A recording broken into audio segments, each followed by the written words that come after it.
ദീപകിനെ മരണത്തിലേക്ക് നയിച്ചത് കടുത്ത മാനസിക വിഷമമെന്ന് ദീപകിന്റെ മാതാപിതാക്കൾ. പോലീസിന്റെ ഭാഗത്തു നിന്നും വീഴ്ച സംഭവിച്ചു. മുസ്ലിം ലീഗിന്റെ പിന്തുണ ഷിംജിതയ്ക്ക് ലഭിച്ചേക്കാം. തന്റെ മകന് നീതി ഉറപ്പാക്കണമെന്നും ഷിംജിതയ്ക്ക് കനത്ത ശിക്ഷ നൽകണമെന്നും മാതാപിതാക്കൾ ജനം ടിവിയോട് പ്രതികരിച്ചു. അതേസമയം ലൈംഗിക അതിക്രമം നടന്നെന്ന് പറയുന്ന സ്വകാര്യ ബസ്സിലെ ജീവനക്കാരിൽ നിന്നും ഇന്ന് മൊഴിയെടുക്കും. ഷിംജിത റീൽസ് ചിത്രീകരിച്ചതിനെ തുടർന്നായിരുന്നു ദീപക് ആത്മഹത്യ ചെയ്തത്. ദീപകിന്റെ ആത്മഹത്യയിൽ സ്വതന്ത്ര അന്വേഷണം ആവശ്യപ്പെട്ട് മെൻസ് അസോസിയേഷൻ ഹൈക്കോടതിയെയും സമീപിച്ചിട്ടുണ്ട്. ആദ്യം മാതാപിതാക്കളുടെ പ്രതികരണം കാണാം.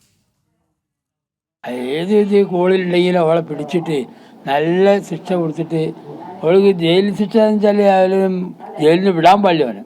അവൾ അത്ര ഇത് ലോക്കലായിട്ട് അവിടെ അതിൽ ഒരു ഇതും എല്ലാ നാട്ടുകാരറിഞ്ഞ് അറിയാം. അവർക്ക് എല്ലാ ആൾക്കാരും കൂടെ പറയണത് ഈ കാര്യങ്ങൾ പറയണത്. ഇവർ പറഞ്ഞ് അവളെ അടിച്ചു കൊല്ലണമെന്നാണ് പറഞ്ഞത്. അങ്ങനെയാണ് ആൾക്കാർ പറഞ്ഞത്.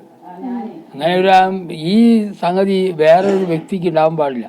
അപ്പം ഞങ്ങൾ രണ്ടാളും അനുഭവിച്ച് ഇനി വേറൊരു അച്ഛനമ്മ ഈ സംഗതി ഉണ്ടാവാൻ പാടില്ല. ഒരമ്മക്ക് അച്ഛനും ഒരു മക്കൾക്കും അങ്ങനത്തെ ഒരു ഗതി ഇനി വരരുത്.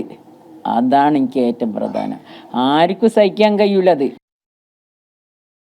വിവരങ്ങൾ അനഘയാണ് നൽകുന്നത്. അനഘ, ഈ ഷിംജിത എവിടെയാണ് എന്നതിനെപ്പറ്റി ഇപ്പോഴും കേരള പോലീസിന് ഒരു വിവരവുമില്ല. മാത്രമല്ല, ഇവരുടെ ഫോൺ പരിശോധിക്കാൻ ഈ റീൽസൊക്കെ ഉണ്ടാക്കി ഇതെല്ലാം ഈ ഫേസ്ബുക്കിലും മറ്റ് നവമാധ്യമങ്ങളിലുമൊക്കെ ഇവർ ഇട്ടത് ഈ ഫോൺ വഴിയാണ്. അതിൽ കൃത്യമായ ഒരു പരിശോധന നടത്താനോ അത് പിടിച്ചെടുക്കാനോ ഒന്നും ഈ വേളയിൽ പോലീസ് തയ്യാറാകുന്നില്ല. ഈ സാഹചര്യത്തിലാണോ ഇപ്പോൾ കുടുംബത്തിൻ്റെ ഭാഗത്ത് നിന്നും ഇത്തരമൊരു വിമർശനം ഉണ്ടാകുന്നത്?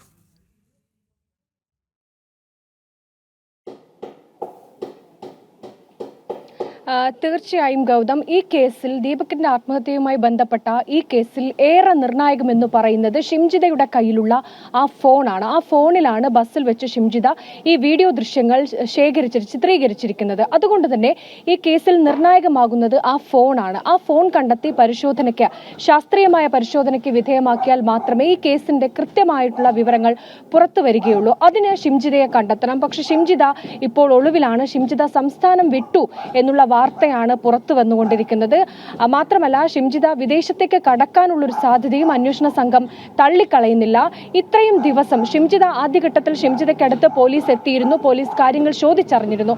അതിനുശേഷം പിന്നീട് ആദ്യം ഒരു നിസാര വകുപ്പുകൾ ചുമത്തിയായിരുന്നു പോലീസ് കേസെടുത്തിരുന്നത്. അതിനുശേഷം വലിയ വിമർശനം സമൂഹത്തിന്റെ വിവിധ ഭാഗങ്ങളിൽ നിന്ന് ഉയർന്നതിന് ശേഷമാണ് 108 വകുപ്പ് പ്രകാരം ആത്മഹത്യാ പ്രേരണ കുറ്റം ചുമത്തി ജാമ്യമില്ലാ വകുപ്പ് പ്രകാരം ഷിംജിതയ്ക്കെതിരെ കേസെടുത്തത്. ഈ കേസെടുത്തതിന് തൊട്ട് പിന്നാലെയാണ് ഷിംജിത ഒളിവിൽ പോയത്. ഈ ഷിംജിതയുടെ വീട്ടിലെത്തി പോലീസ് പരിശോധന നടത്തിയിരുന്നു. ഷിംജിത വീട്ടിലില്ല എന്നാണ് അന്വേഷണ സംഘം പറയുന്നത്. മാത്രമല്ല, ഷിംജിതയുടെ ബന്ധുവീടുകളും മറ്റുമൊക്കെ നിരീക്ഷണത്തിൽ, അവിടെയൊന്നും ഷിംജിത ഇല്ല എന്നുള്ളതാണ് ആദ്യഘട്ടത്തിൽ പോലീസ് പറഞ്ഞത്. ഷിംജിത മംഗലാപുരത്തേക്ക് കടന്നു എന്നുള്ളൊരു സൂചനയായിരുന്നു അന്വേഷണ സംഘത്തിന് ലഭിച്ചിരിക്കുന്നത്. എന്തായാലും ആ രീതിയിൽ അന്വേഷണം മുന്നോട്ട് പോകുന്നുണ്ട്. പക്ഷേ ഈ ദീപകിന്റെ കുടുംബം ഇപ്പോൾ പറയുന്നത് ഏറ്റവും സങ്കടകരമായിട്ടുള്ള ഒരവസ്ഥയിലൂടെയാണ് ദീപകിന്റെ കുടുംബം കടന്നു പോകുന്നത്. ഏക മകനാണ്.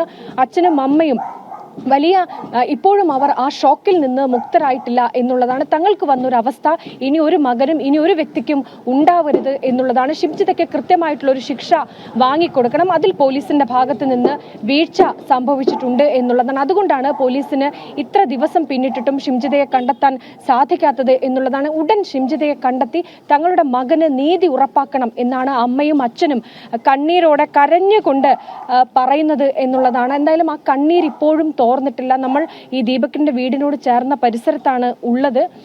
ഈ അച്ഛനും അമ്മയും ഒരേ സ്വരത്തിൽ പറയുന്നത് തന്റെ മകൻ തെറ്റ് ചെയ്തിട്ടില്ല എന്നുള്ളതാണ്. ഇനി നിയമപരമായി തന്നെ അത് തെളിയിക്കും.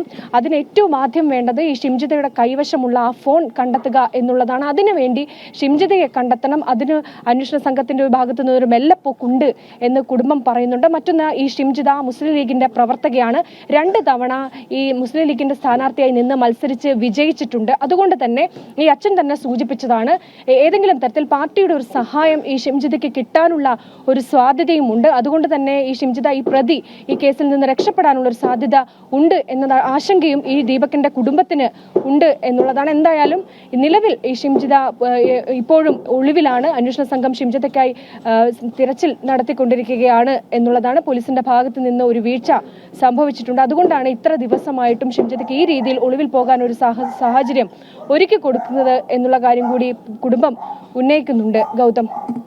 ഓക്കെ അനഘ, എന്തായാലും മാതാപിതാക്കളുടെ വേദന അത് ആ പ്രതികരണത്തിൽ കാണാൻ കഴിയുന്നുണ്ട്. കാരണം വളരെ നിഷ്കളങ്കനായ ഒരു മനുഷ്യനാണ് ജീവനൊടുക്കിയത്. അതും ഒരു കുപ്രചരണത്തിൻ്റെ അടിസ്ഥാനത്തിൽ, ഒരു റീൽസിൻ്റെ അടിസ്ഥാനത്തിൽ ഉണ്ടായിട്ടുള്ള ആ പ്രചരണം. എന്നാൽ ഈ കേസിൽ പ്രതിയായിട്ടുള്ള ഷിംജിതയെ സംരക്ഷിക്കാനുള്ള സമീപനം അത് കേരള പോലീസിൻ്റെ ഭാഗത്ത് നിന്നുണ്ട് എന്നത് ഒരു യാഥാർത്ഥ്യം തന്നെയാണ്. കാരണം ഇവർ മുസ്ലിം ലീഗിൻ്റെ വളരെ സജീവമായിട്ടുള്ള ഒരു പ്രവർത്തകയാണ്. കഴിഞ്ഞ തെരഞ്ഞെടുപ്പിൽ ഉൾപ്പെടെ മത്സരിച്ചതാണ്.